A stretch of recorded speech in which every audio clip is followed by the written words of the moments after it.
Hi friends, ముందుగా happy new year. ఈరోజు air ఫ్రైయర్లో chicken demo చూపిస్తున్నాను.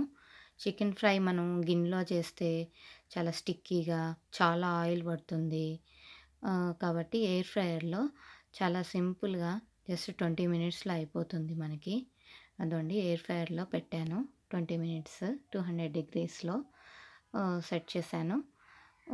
ఈ ఎయిర్ ఫ్రైయర్లో ఏంటంటే ఒక్క చుక్క ఆయిల్ కూడా వేయలేదు నేను.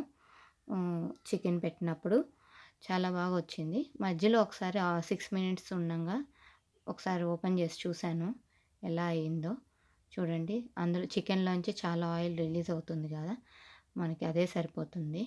ఇది స్మోకీ టేస్ట్‌గా మనకి రెస్టారెంట్స్‌లో వచ్చే ఫ్లేవర్ వస్తుంది ఎయిర్ ఫ్రైయర్‌లో చేస్తే. చూడండి, కరెక్ట్‌గా 20 మినిట్స్‌కి చాలా బాగా వచ్చింది. అసలు ఒక చుక్క ఆయిల్ లేకుండా చికెన్ ఫ్రై నాకు చాలా బాగా అనిపించింది. మీరు ఒకసారి ట్రై చేయండి. టెప్పర్‌వేర్ ఎయిర్ ఫ్రైయర్ అయితే చాలా బాగుందండి. నేను వాడుతున్నాను. చూడండి, మేము సైమల్టేనియస్‌గా నేను గిన్నెలో కూడా పెట్టాను. గిన్నెలో అయితే మనం మాటి మాటికి తిప్పుకుంటూ చూసుకోవాలి. ఎయిర్ ఫ్రైయర్‌లో అయితే అవసరం లేదు. Thank you for watching.